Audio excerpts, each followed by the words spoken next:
Wait until that shows up. Excellent connection.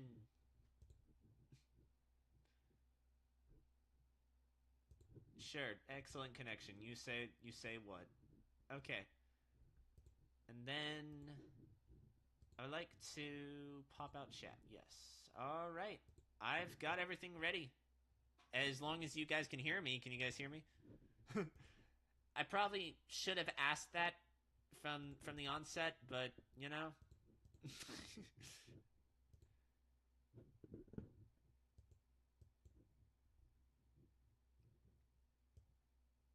I can hear you perfect. Okay, gonna transition over and out of studio mode, and then, but it's a little quieter than normal. Boom. Boom ish, maybe? I don't know. Is that better? Okay, but let me, it's not perfect.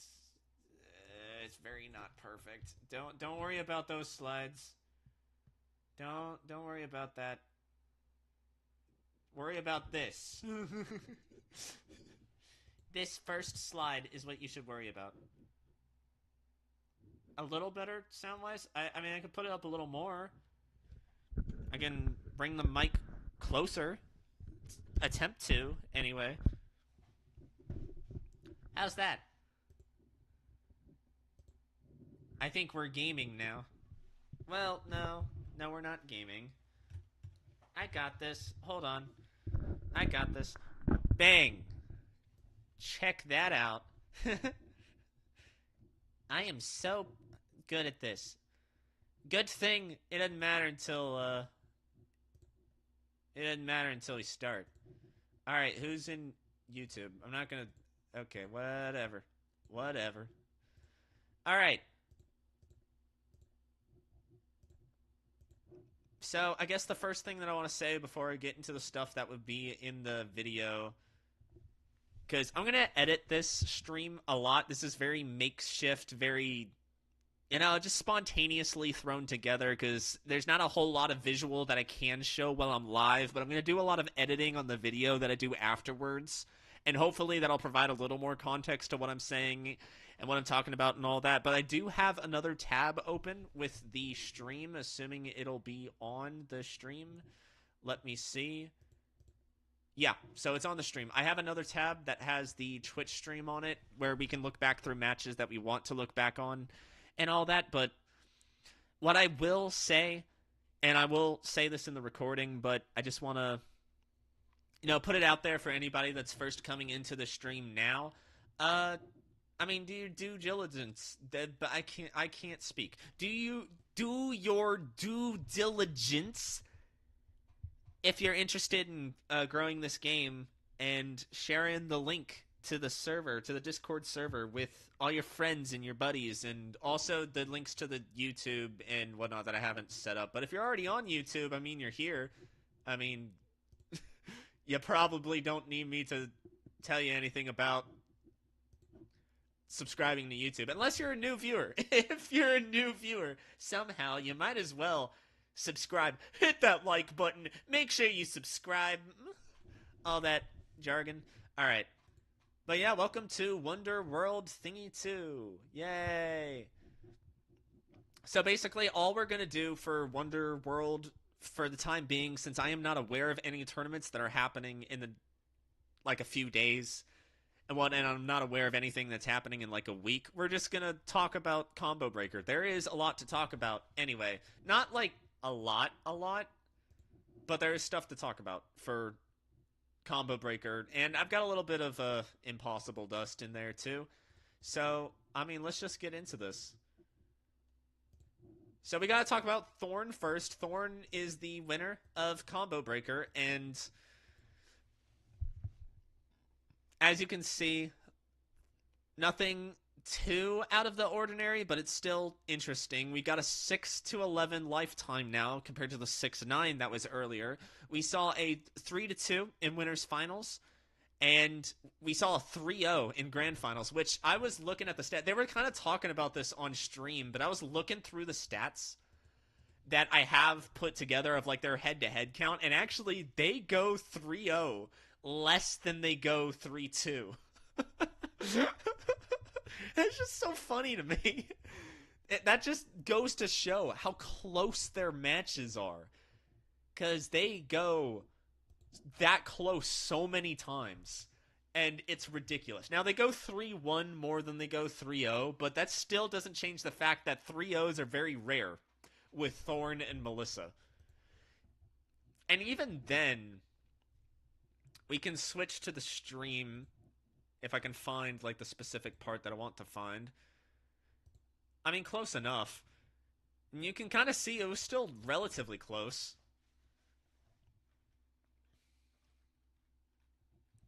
You can see this went to game 3.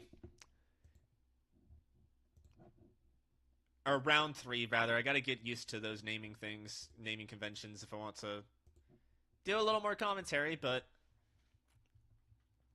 round 3, whatnot, then it was 2-0 there. Was this a 2-0 or did this go to round 3? No, okay, so this match was a 2-0 in rounds to finish the tournament, which is a little peculiar for their matches because otherwise they go round 3 basically all the time. But, you know, give or take, it's still close. It's one of those 2-0s, they're like, it's close. And really, the set overall, the 3-0 as a whole was very close. Their sets are always close. There's no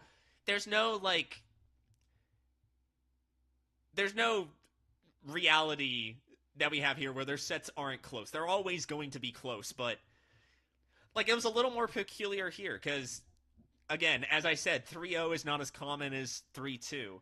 And, you know, we were kind of talking a little bit. Not really. It was more just, you know, labbing. But me and Melissa were talking a little bit. And a issue that Melissa said she runs into is that it's Duna's projectiles. Okay, it's Duna's zoning, pretty much. That's what I heard was like the main issue. It was Duna's zoning tools. So let me look back through and see what exactly talking about here. So, I mean, let's just look from the beginning and see what we can find. All the way to the beginning, all the way to the beginning. All the way. Let's keep going, keep going. Okay. So, we can kind of see it at the beginning there. A lot of Duna's early game in neutral is setting up these projectiles. So obviously the original action comes out into play there. Kind of does a little bit of conditioning in neutral. What? Oh yeah, it just froze. Not funny. Thanks for the resubscription, Thorn. That is 12 months. That is not funny at all. Anyway, actually, I got a little funny comment. Hold on, let me pause this. Let me pause the analysis. Hold on. There was a funny interaction in the Orphe channel, where me and Melissa were talking about like the labbing for how to get through the projectiles, and Melissa had said, I really need to lab anti-Duna stuff. And you know what Thorn replied with? You want to know what Thorn replied with? No, you don't. We stay winning.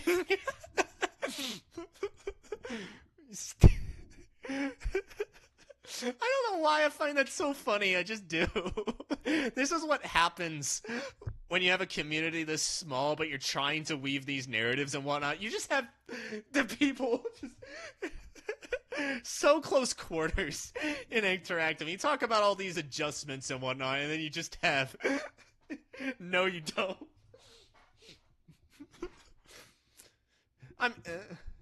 I mean, you never know, though. You want to keep pushing each other so that the sets will be even closer, because, I mean, I'm sounding like a broken record saying this right now, but 3-0 is uncommon, and even then, the 3-0 is pretty close. It's always 3-2, round 3 with these people. It's stupid. I hate being a spectator. It's bad for my heart. Anyway, I'm going to go back into this.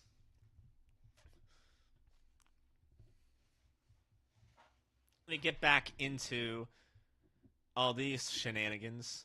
So doesn't Melissa take No. I skipped a little too far. Okay. So, the 623P in the corner after getting the reverse grab. Ooh. You know what? This is not what Melissa was talking about, so we're not going to touch on this too much, but this is like pretty standard Duna stuff. We saw Gonzo kind of popularize this a lot, but I think anyone who grinds Duna does this. So obviously you get the throw, right? You get the throw and you set up the 623P. And then you use God, which one was that again? Fuck, it's been so long since I played Duna.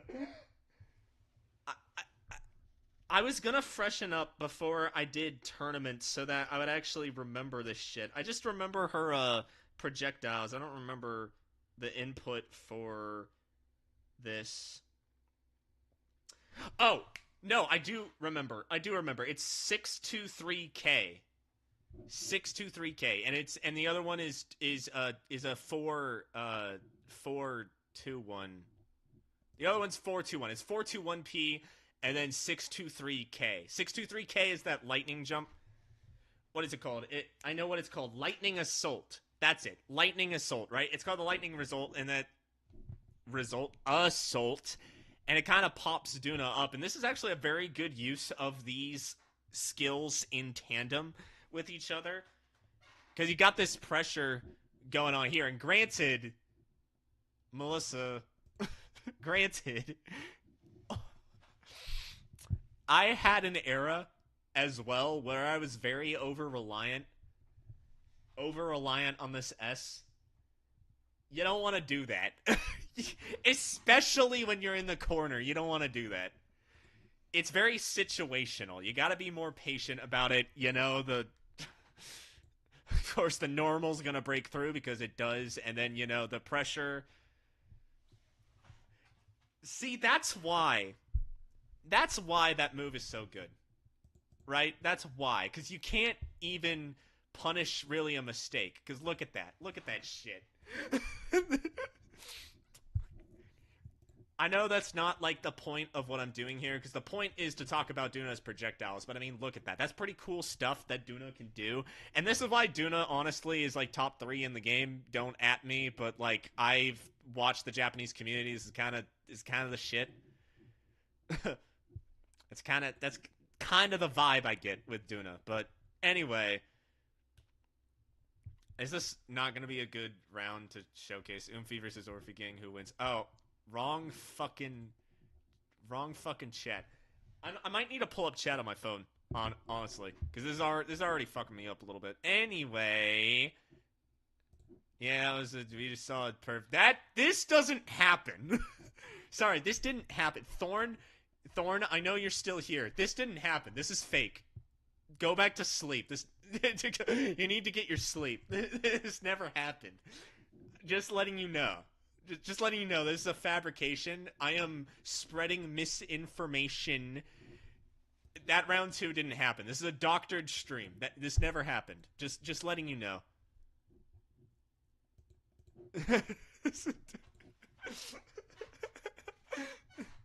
All right, here we go. Was that like a? I mean, that was kind of a turnaround. Well, I mean, it froze a little bit, but one side to the other, what happened there? Okay, that's just HS shenanigans. And pretty much just dragged on over to the other side. So the original action again, we got the it didn't even matter. Look, it didn't even matter. What didn't happen? Good. It's already working. You know what to do. All right. This is not a good round to show it either. Honestly, we might have to go to winners finals, maybe. But this was the 3-0, so, you know, I want to see how this goes. Is this a reverse throw? Yep, reverse throw. Always so good at the corner in this game. But this is not what I'm looking for. That's kind of what I'm looking for. You know, that is zoning. That is like textbook 101 zoning. It's coming down there, caught the block into the original action, but then obviously the BRK. And then throwing out the 236P. Yeah, the 236P. So I think this is mainly what was being referred to, but Duna has multiple different projectiles. I haven't. If I can show this, if I can find this, I will, but Duna also has the feather and the little stun trap and whatnot.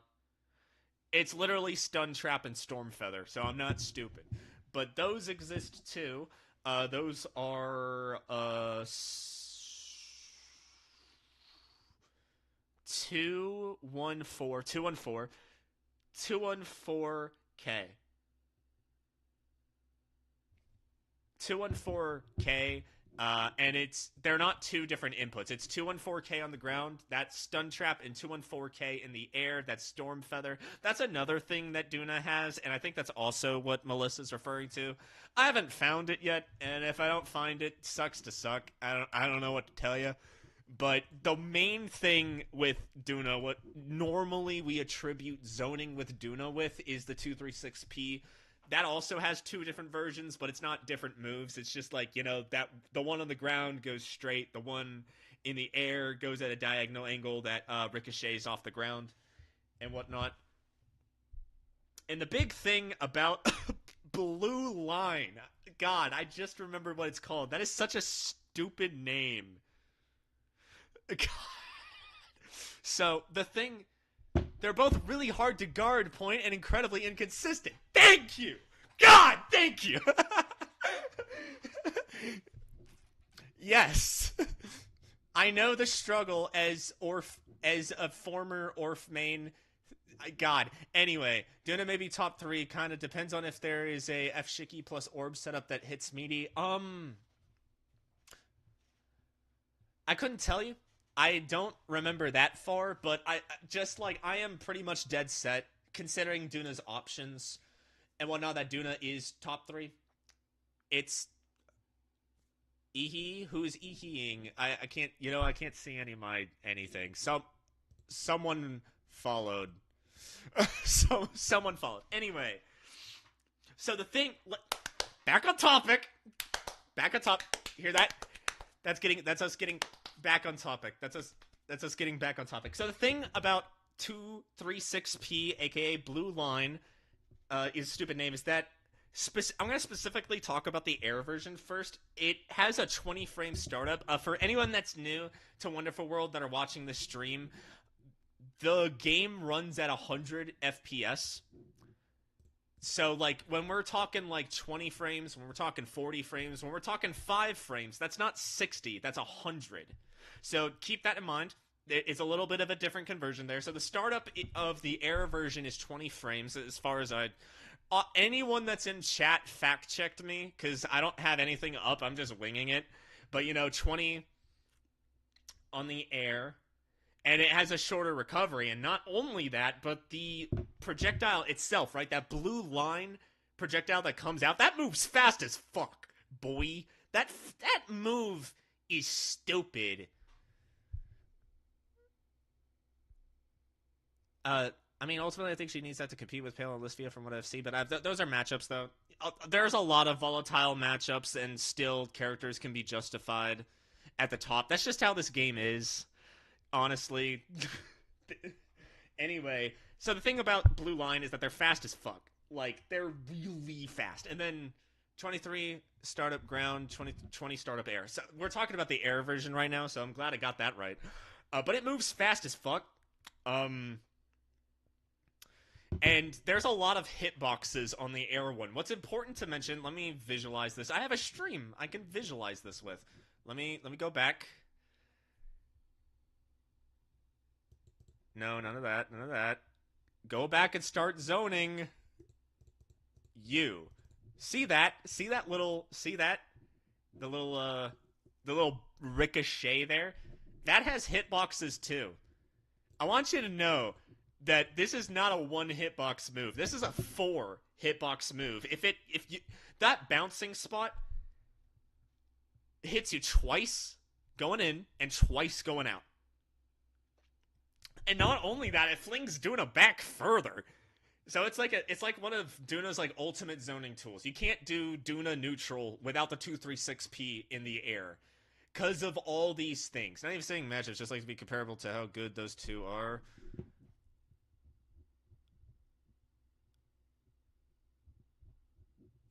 Yeah.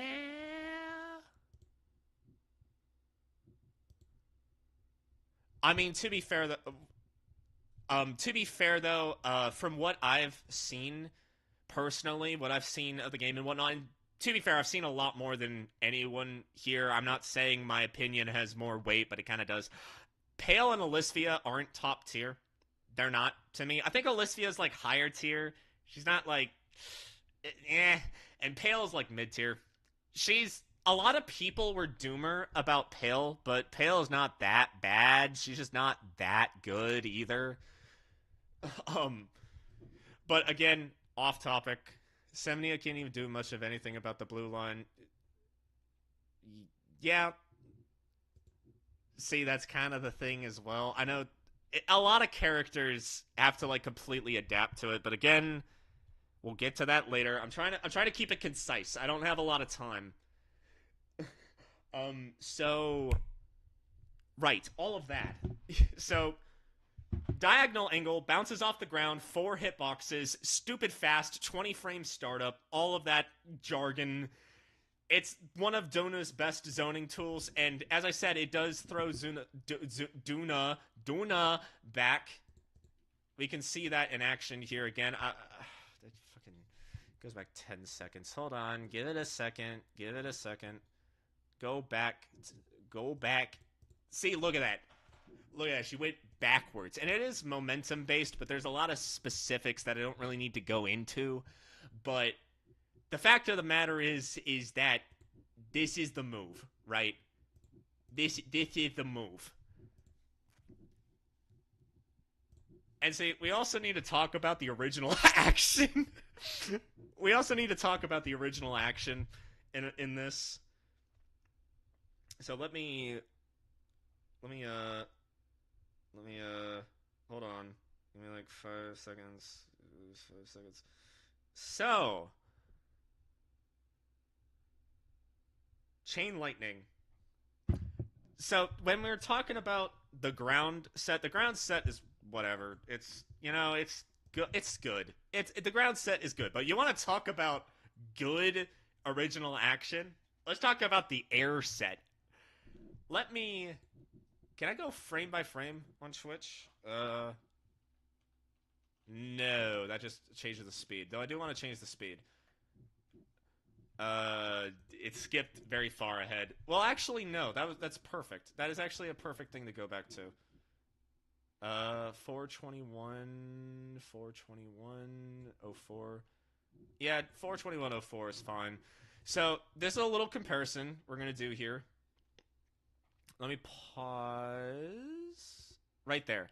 Okay, so let's do a little comparison. We have the ground setup of the original action, and the startup of the original action is 18 frames, which is pretty fast. That's 18 frames out of 100 in a second.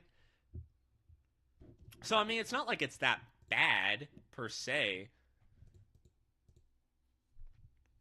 That's probably the best place to set it up anyway, because, no, Duna is still actionable immediately after, while Orphe's still in the animation of getting up. In some other cases, there are some characters that have faster moves where that's kind of... But, it's always best to do it while the opponent is downed when we're talking about the air version. But now, let's go a little further. Back to this. Check this out. Look at this. Boom. Look at that. Boom. You know what? You want to know what the startup on the air version is? You want to know? You really want to know? 6. It is 6 frames.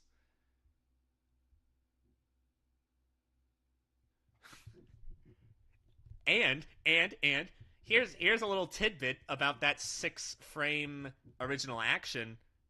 Yeah, 3 times as fast. The thing about that is that she conserves her momentum. So that's the thing about Duna's zoning that's so good, and about like the conditioning of the original action. She can use.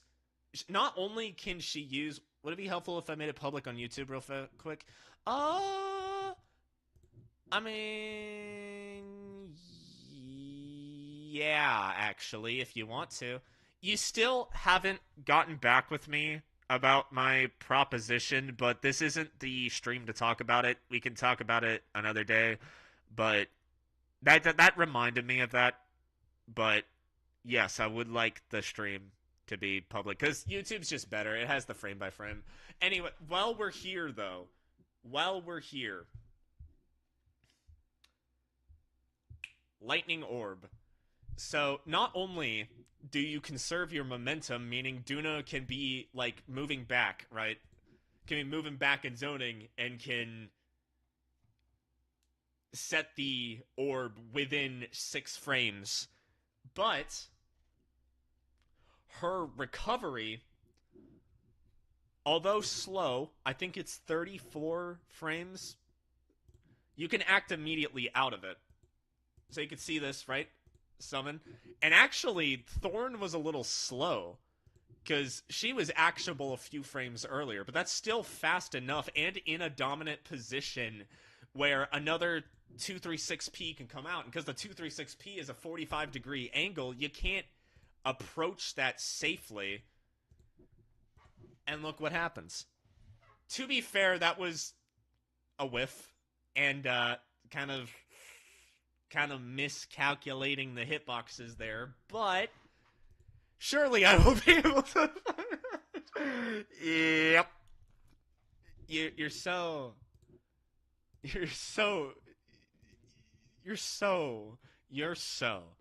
Anyway, gets hit by that. And the difficulty about this is awesome. This is an awesome pause, by the way. The difficult thing about maneuvering that is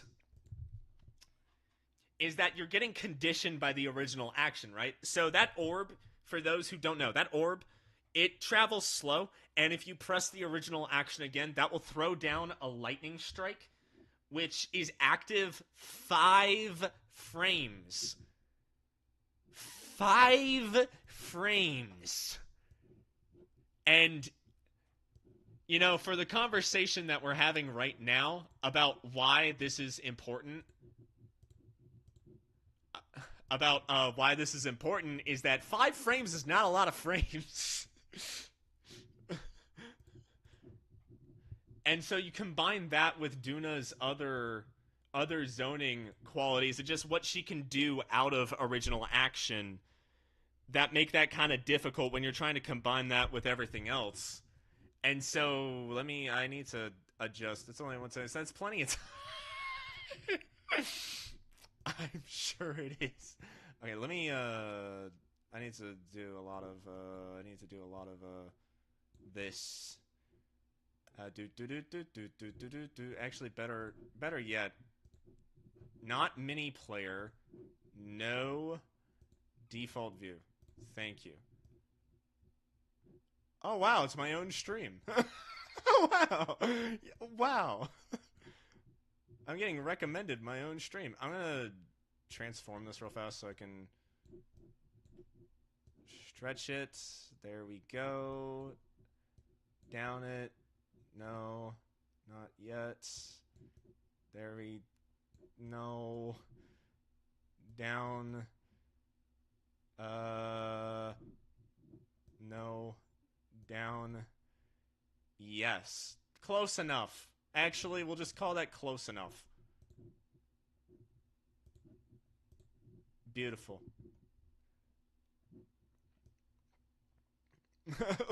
We don't need to be perfect. We don't need to be perfect. I'm editing the VOD for this anyway, so whatever. I'm gonna cut this down, cut what I do down this stream. I'm gonna add its own visuals and whatnot. So it's like it doesn't matter. We can be as scuffed as we want to. Let me go back. Let me go back to the match. We're talking grand finals. It was this one. Okay, I need to know like exactly where we were at. Okay, so it was round two of game one. Yeah, this looks about right. As the funniest game, you can react. I'm sure. I'm sure you can. So yeah, we're back to where we were. Perfect. Let me go back. Well, actually, no, I don't need to go back. Let me not do that one and actually talk more about this. What comes immediately after.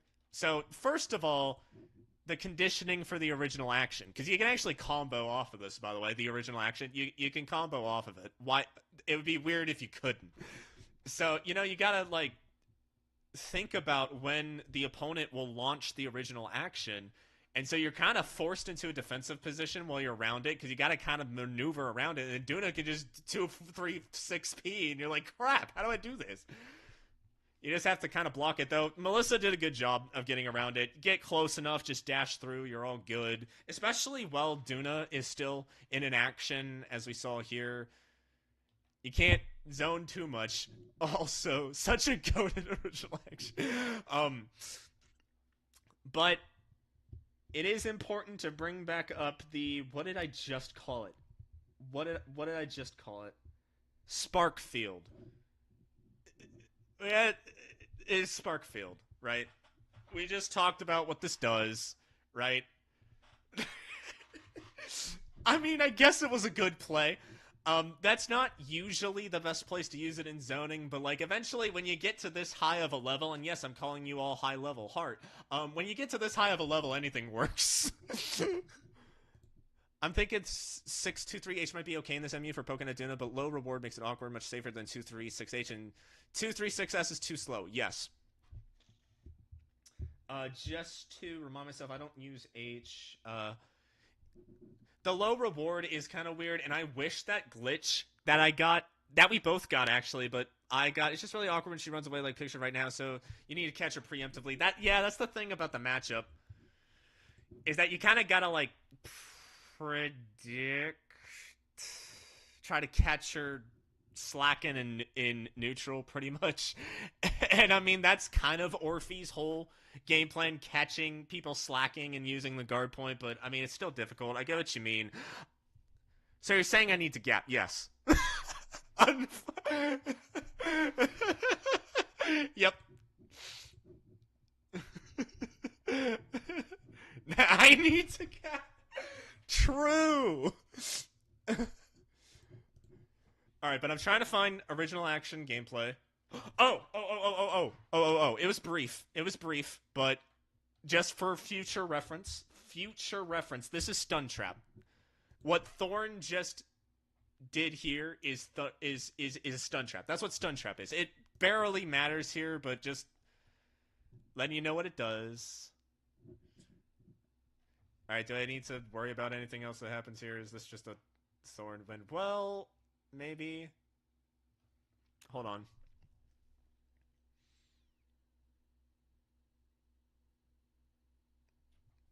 I might as well have audio. Let me get audio on desktop. Let me turn it down. I might as well do audio, get a little something in the background.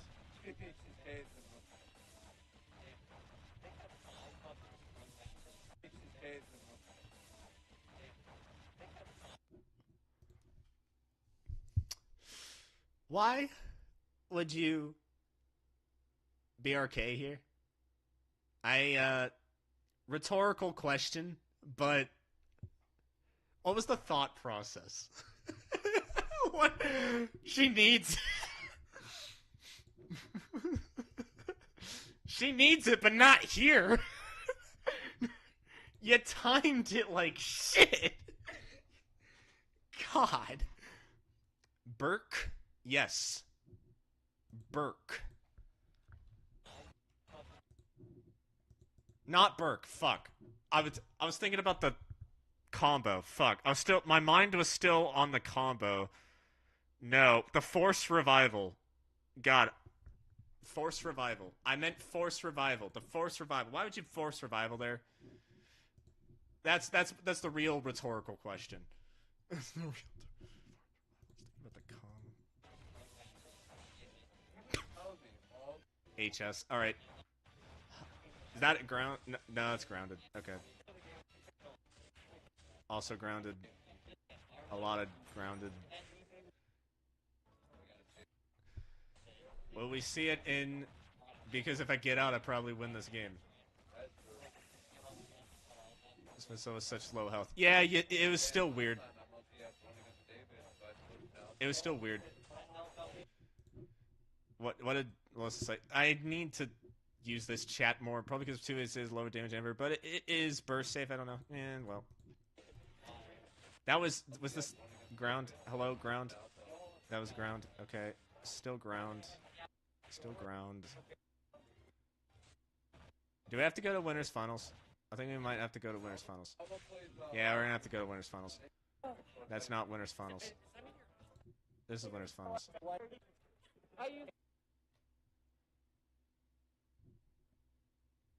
It was a little far. It wasn't a little far. I wish 5-0 worked on Duna. Schweitzer Herb. Oh my god. Same. J3, I'm looking at you. I deserve to win that game, J3. J3, please.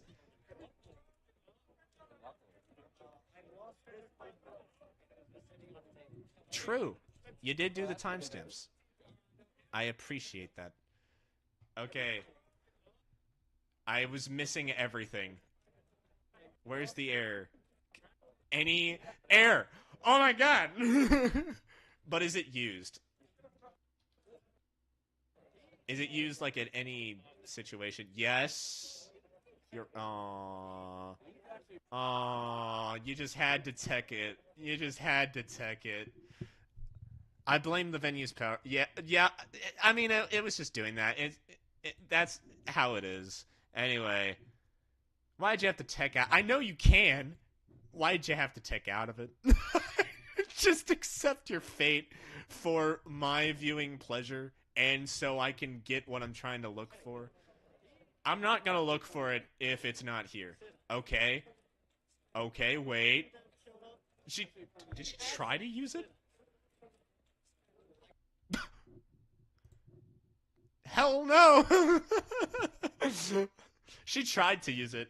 So I guess I should also mention that if you use the chain lightning on the ground when you activate it, you get 22 frames. So kind of relatively easy to punish. That's not the part that's the issue. As long as you punish, what can I say? There, finally, God, someone used it. I know it was blocked, but I mean, it's showing what I want to show. Turn off that. I don't want to listen to that. Okay, here we go. Force revival. Jump back in the cut. Jump. Obviously, gonna block this. 1, 2, 3, 4, 5. Lamau. Check this out.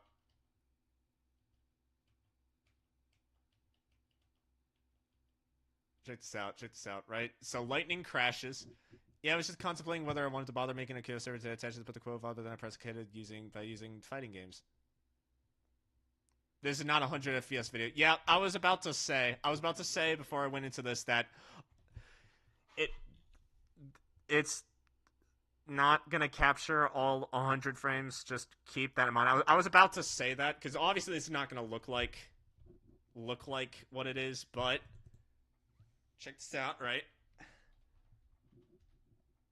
Hitbox starts. Does game even output, or does the engine just run at 100 hertz? I don't remember. Jesus Christ, Thorn. I don't remember, actually. Yes, it should. But I I don't know. It does. It does, but I don't know if that's like, yeah, I was gonna say the engine does output 100 FPS, but it's case by case basis with the games. Yeah, if you wanna, let me know. If someone points it, never mind. Okay, I take it back. Okay, but anyway, look at that. Oh, look at that beautiful move, going straight into a combo too. Hell yeah. Not that it really mattered since that was just about blocking, but ow, ow, right into that in the thing into the break. Yeah, okay, we don't need to worry about that, but we saw the original action. There's a weirdness with the frame system needs to explain, but I have not time. God, I love air throws so much. They're my favorite part of existing. Oh, audio. Let's turn the audio back on. No idea what that leak is for. The guy had no idea what the leaf was for? Um, actually, it's called the Storm Feather.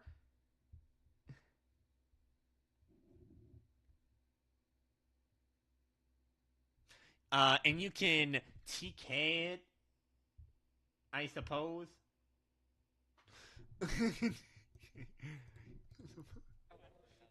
Yeah. It might not matter, though.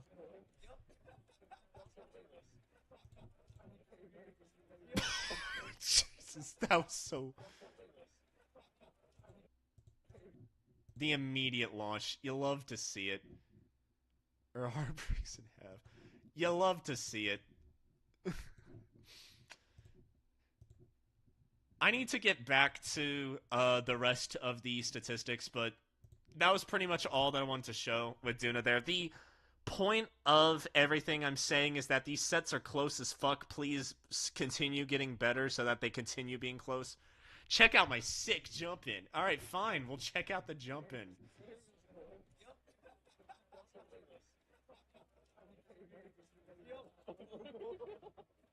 So if you were saying you just find this on a website? Wow. Yeah. Wow. Wow. Wow. So great.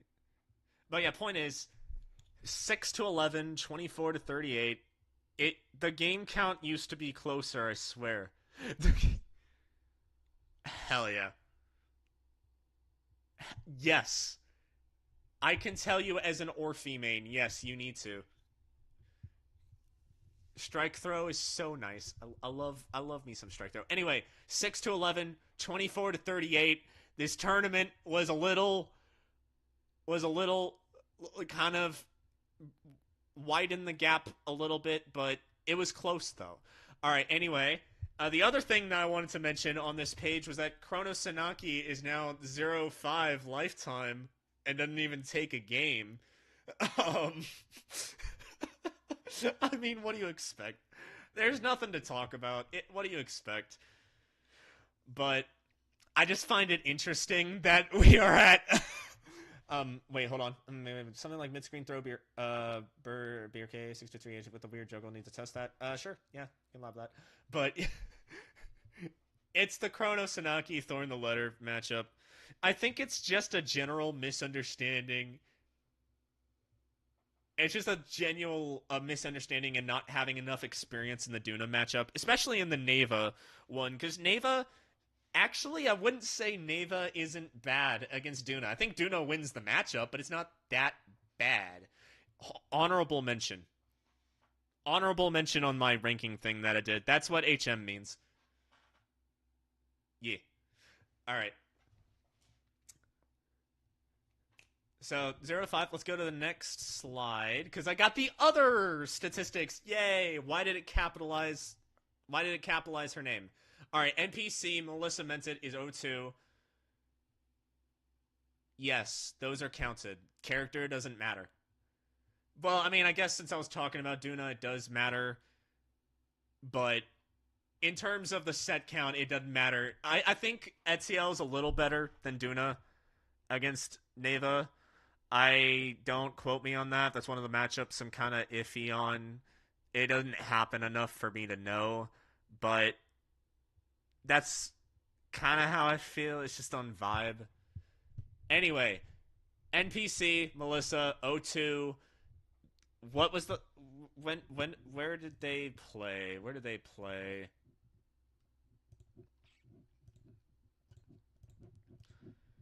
I can fig I got the stats pulled up. Holiday Havoc, thank you. I'm still gonna pull it up anyway, but they did play.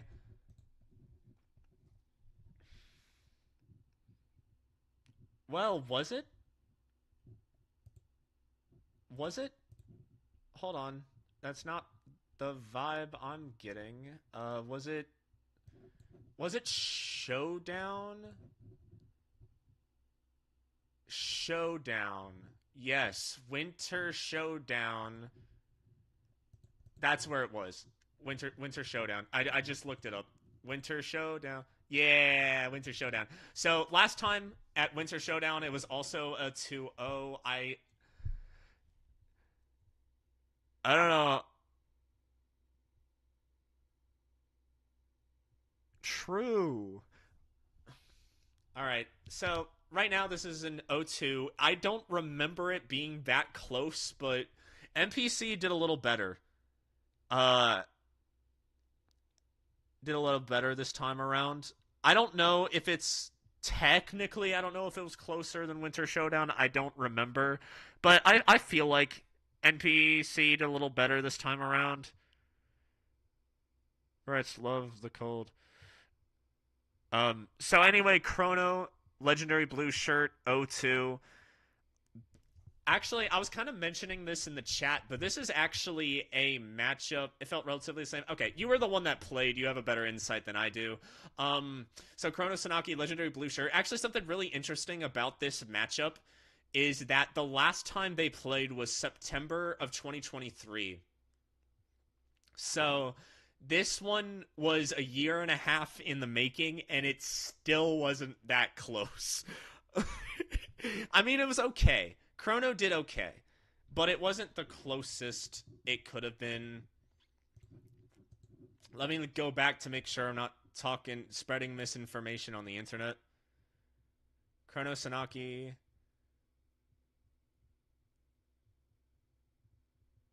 Yeah, it still wasn't great. it honestly, that looked even worse than last time. So that's unfortunate. And then the other notable on ranking one that happened that I saw was Hershey Legendary Blue Shirt. That is actually 0-2. They played at Frosty Faustings, and it wasn't super close. Wasn't this one a little closer if they played on stream?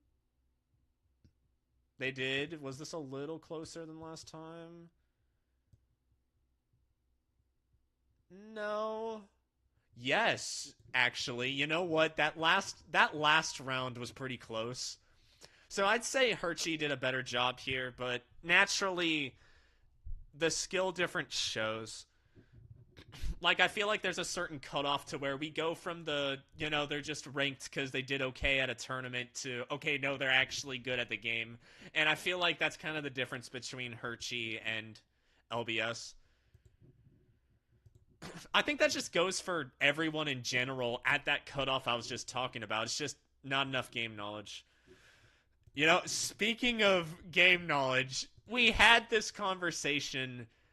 Me and Luna had this conversation. Me, Luna, and I Square, actually. All three of us had this conversation the night of the tournament immediately after. We gotta talk about Shartet. So, just to put everyone up to speed, and I'm going to clarify that not every win here was with Shartet, but we need to talk about Rump placing third. So this happened mostly with Shartet. We did see Rump take a game off of NPC in the Abeldi mirror. So I'm not about to say that this was all Chartet, but we have to talk about Chartet. So Rump's performance with Chartet kind of served as a testament to something I've noticed throughout the existence of the community, mainly in Japan, but like you see this happen often in the US as well. It's just Japan's a better metric knowing how skilled their player base was. Chartet is so just I God. And I don't blame you. So I guess the best way I can explain how I'm feeling about Chartet is to talk about 1010. So 1010 is the best Chartet to ever do it. He's like the ultimate Chartet player. He actually learned how to play Chartet, learned all the super awesome techniques, learned everything about Chartet, knew how to play her outside of the quarter of her moveset everyone uses. Like 1010 is that guy with Chartet. And his results were still extremely bipolar.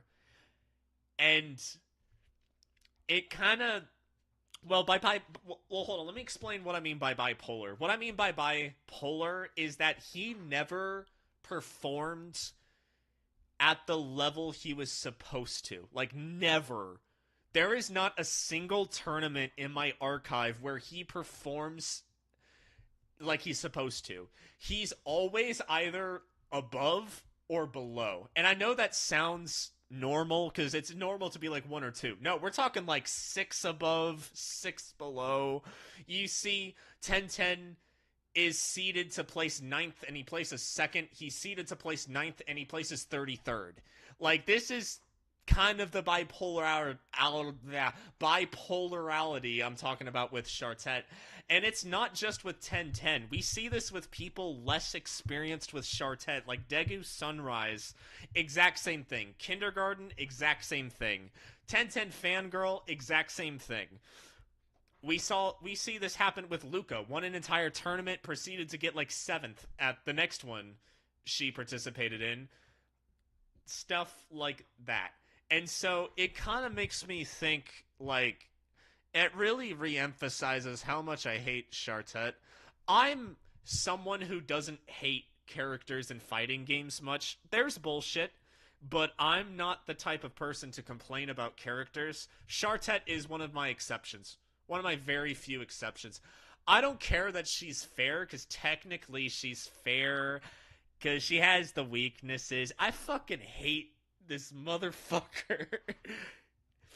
She is frustrating to play as. She is frustrating to play against. I hate everything about her. And honestly, the fact that she is bipolar enough that we have confirmed sets of people day one with Chartet winning against the greatest players to ever play this game, who staved off top players of bigger games, who can stave them off with quick 3-0s, getting 3-0'd by Chartet. I mean, how is this normal? Like, how is this acceptable? How is this fair?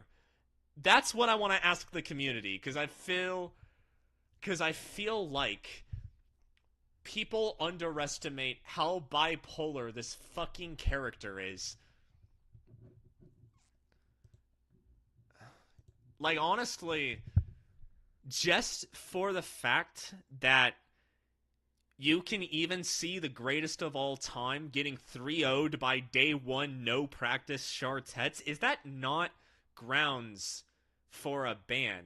Not that I'm supporting one necessarily. Is that not grounds for a ban? Where literally in the most competitive year for the game, someone could just randomly pick up Chartet and win. Like, is that not crazy?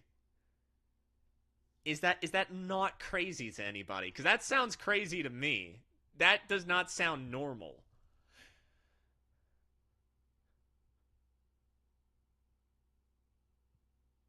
It's absolutely crazy.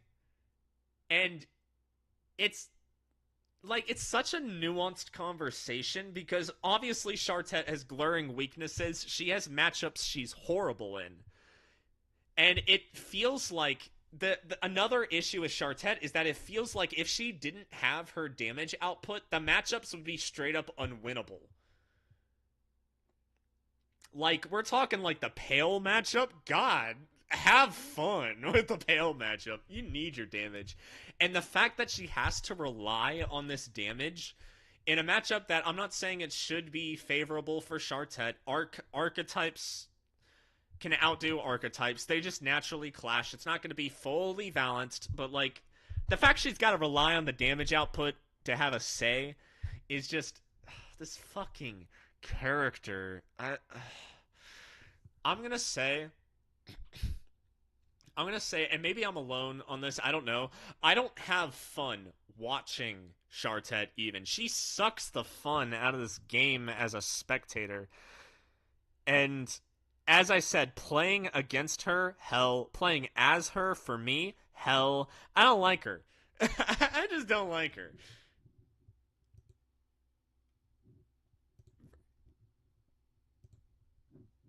I agree to disagree. I get what you're saying with Slayer, but I still like.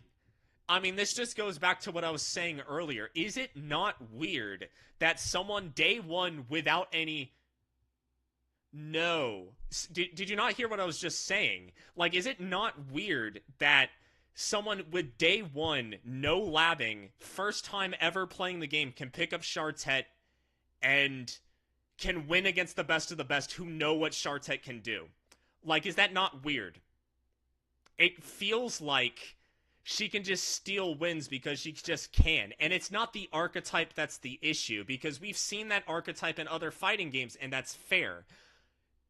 It's an issue in this game because of that bipolarity. You'd expect these top players to be able to play around her, but they can't until they can. That's not fun. That's not fair to me. And I get that it's nuanced because she has that. And again, what you're talking about is the archetype, which I agree if we're talking about the archetype. Yeah, no, that's what I was going to say, though. But see, the thing about it is that as I was saying, you can pick up Chartet day one, no labbing, and win against the best of the best. And we're talking players who are known for their composure. We're talking about, Kotobion, right? Greatest of all time to play this game, who is extremely composed under pressure. We've seen him be composed under pressure and be able to live in those scenarios, even against Chartet, right? Because he doesn't have that composure lost against Chartet being, the greatest of all time and having that, and he still loses. Like, still loses bad against people who have never grinded the game before against Chartet. Like, in what world is that fair? That's not fair to me. And I say this knowing that the archetype is like that. And as I've been saying, the archetype is fine. That makes sense. And it's fine and fair on other characters in the archetype. It's not with Chartet. There is no world where that is fair with Chartet. And I hate that I'm alone on this because everyone says I'm talking crap. I'm not. I swear I'm not. Everybody's wrong. It's from what I've seen. Like, this is not a composure thing. She can just win. It's... She's not. She is not. I do not see... I do not see a world where it's fair. And the Japanese community... See, the nuance... I'm gonna say the nuance with the archetype is like, yeah, sometimes that is true. But I mean, I have to keep saying it. Like, the people who can stay composed still lose. The people who can get around Chartet and exploit her weaknesses still lose. And in a way that isn't natural. Like, how is that normal? Knowing that this archetype exists in other games, and I've seen how they work in other games, and those feel a lot more fair. This is different from those, because you can see that a lot of the people with this archetype, they crumble. As you're saying, they crumble when they're put under the pressure, and the opponent maintains composure and they exploit the weaknesses. You can do exactly that with Chartet.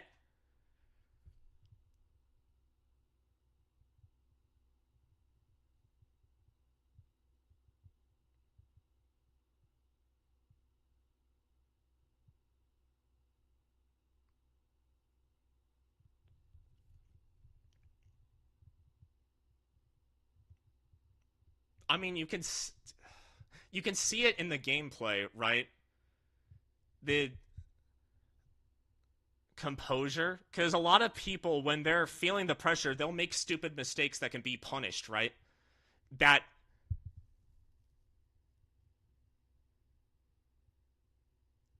Like, they'll make the mistakes that get you punished, right? That's what we're agreeing on, is that when you aren't composed, you'll make the mistakes that Chartet can exploit.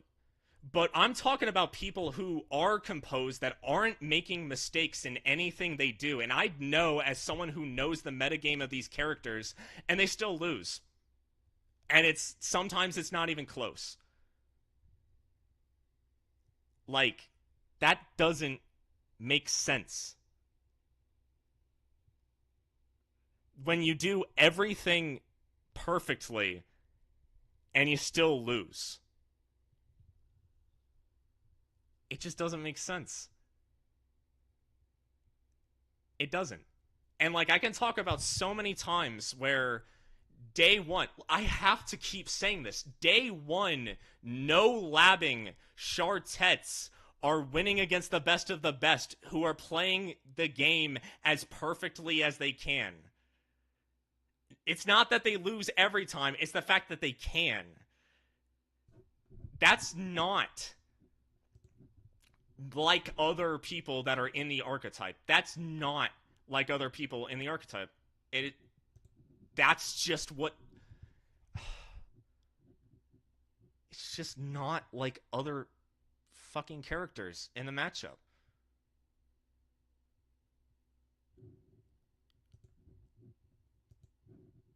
It feels unfair with her. When it feels fair with other characters in the archetype, it feels unfair with her.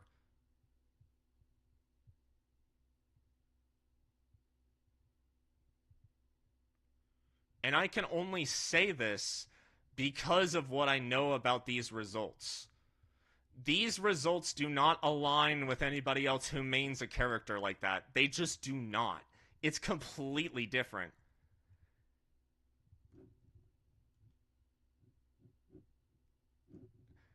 It's not. I honestly disagree with that too. It's not funny to me. It honestly makes me lose motivation to play the game. And it's not even when I'm playing against her or spectating it. It's when I'm playing with her. It just sucks all the fun out of the game for me. It's not. I hate it so much because I've seen it happen so often. And I know that's more a personal note, but God, I hate this fucking character.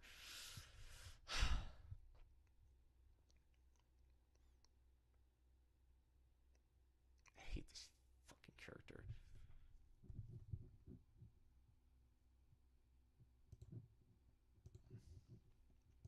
She needs like a rework because, as I will stress, that the archetype is not the problem.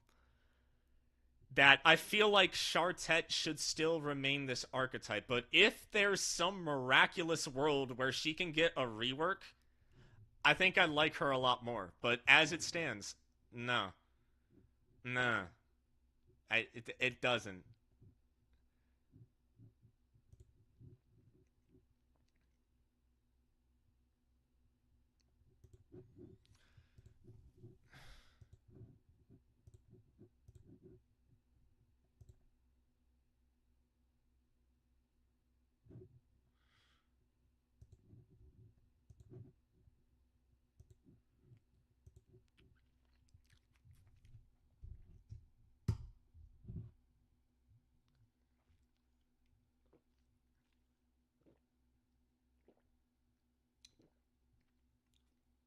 All right, 124. We've been at this for about an hour. Is there anyone in the YouTube? I mean, I've ignored the YouTube for good reason. Nobody's chatting there. But anyone in the YouTube crowd, hi. Hi, YouTube people. You're being seen. I am still streaming on YouTube. Yes, I am still streaming on YouTube. I wish you could see the Twitch chat. We've basically been talking about hi Thorn. Oh wow, thanks for the pity comment, Thorn.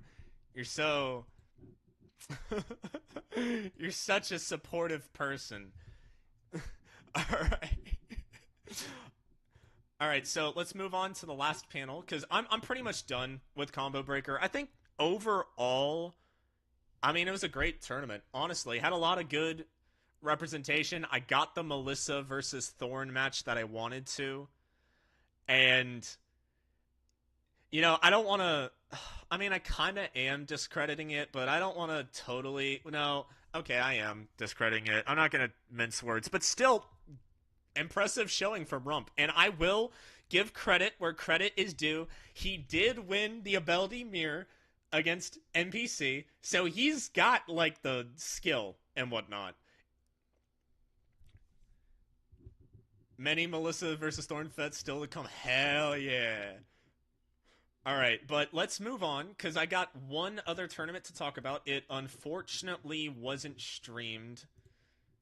But I still wanna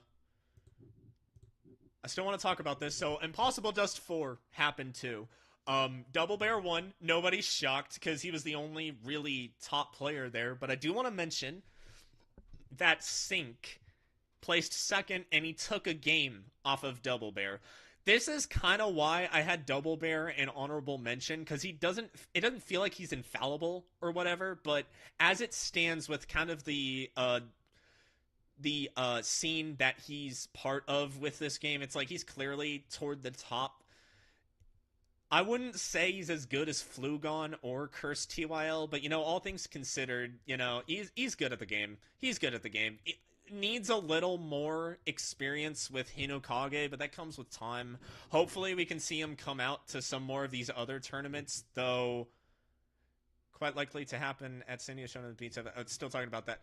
I will talk about those tournaments on a future episode of Wonder World. I still need to find a better title for that, but those are upcoming. I will talk about those when I actually have slides for them. Anyway, Impossible Dust 4. I hope Double Bear can come out to some other tournaments. I know he doesn't want to lose his streak of never placing outside of top 10, but you never know. Or outside of top 3, but you never know. You never know. Um, Vegan, assuming we get it. Um, Otherwise, there's nothing really to talk about regarding this tournament. I wish I could have seen it. I advertised the stream a lot, and it didn't end up getting streamed. But still nice that Wonderful World was ran. We'll take Wonderful World wherever we can get it. Wonderful World is not returning for Impossible Dust 5, unfortunately, but it was still nice to see it here, and it was nice to see Double Bear coming back, grabbing a win for himself, another win for himself. So I didn't make a slide for include the Hello Worlds too. I mean, I already have been. I already have been. I was planning on doing so. But I didn't really make a slide for this, but there's. Do I even? Is it even worth talking about what I was gonna bring up? I don't think it's worth talking about. Um, hmm. No, I think I'm done. Oh, oh yeah, yeah, yeah. I kind of figured he was still on that comment. It's just my brain is moving super fast because I'm trying to wrap this up as soon as I can because it's getting kind of late and my voice is dying. Um, so yeah, I don't think there's anything else necessarily to talk about here. I think I've caught up pretty much everyone on what's happened.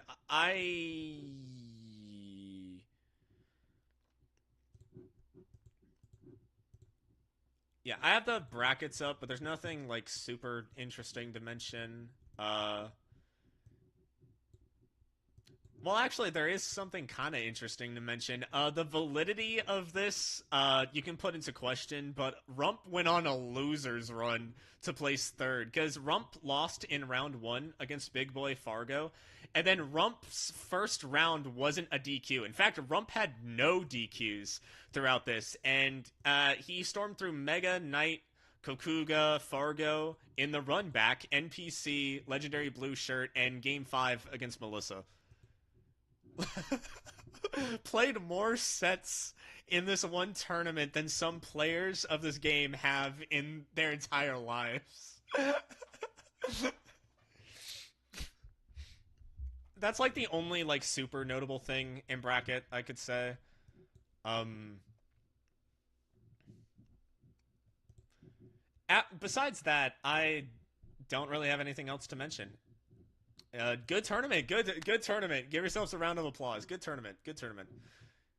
Don't like Chartet, but otherwise, good tournament. There was a lot of good turnout. Hopefully, some of those people will come back for future tournaments. If they don't, they don't. But that's the wonderful world life. But it kind of feels like we pick someone up every tournament. We get somebody to come back. They will. I will make them perfect. Um, and so yeah, that's the goal. And hopefully, as much as I am a doomer about the growth of the game, what I think is possible currently is getting a tournament to actually pass 30 entrants. We technically had Frosty Faustings, but there were a lot of DQs, and that went down to like 24 or 25 people. But like after DQs, 30 plus people. That is feasible. I say that's feasible as a pessimist. I say that's feasible. Totally feasible. I I mean if we want to talk technicality, technically I'd want to see it go above the next buy pass, so 32 would be more of the thing. Just based on geographic. Well, yeah, that's always going to be a issue, which is why I wish we had better netcode, and technically that is possible. That is non-zero to get I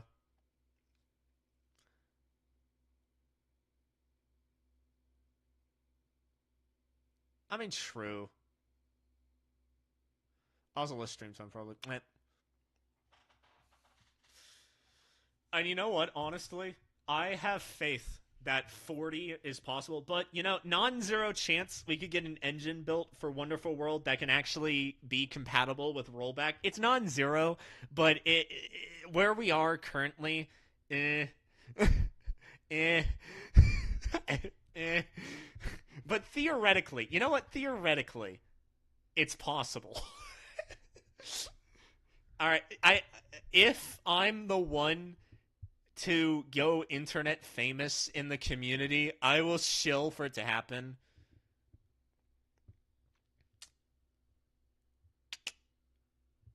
Don't worry, guys. Even if I get big, I'm not going to abandon you. I'm too much of a fucking worthless person with no skills to not surround myself with people with skills. So I won't forget you guys when I have like 200k, and I'm going to shill this game. I don't see myself getting that big, though. I don't have the existence, both in my skill set and how long I want to live. But Imagine we got it with the arranger. Oh my god. I doubt it. You know what? I doubt it. I don't see it happening. Show one went to like 1K Blue Sky followers, but I hate Retreat. Oh yeah, you do have like a stupidly high Blue Sky follow count. Was it Blue Sky? It was either Blue Sky or Twitter, but I saw how big that was. Like, god damn it.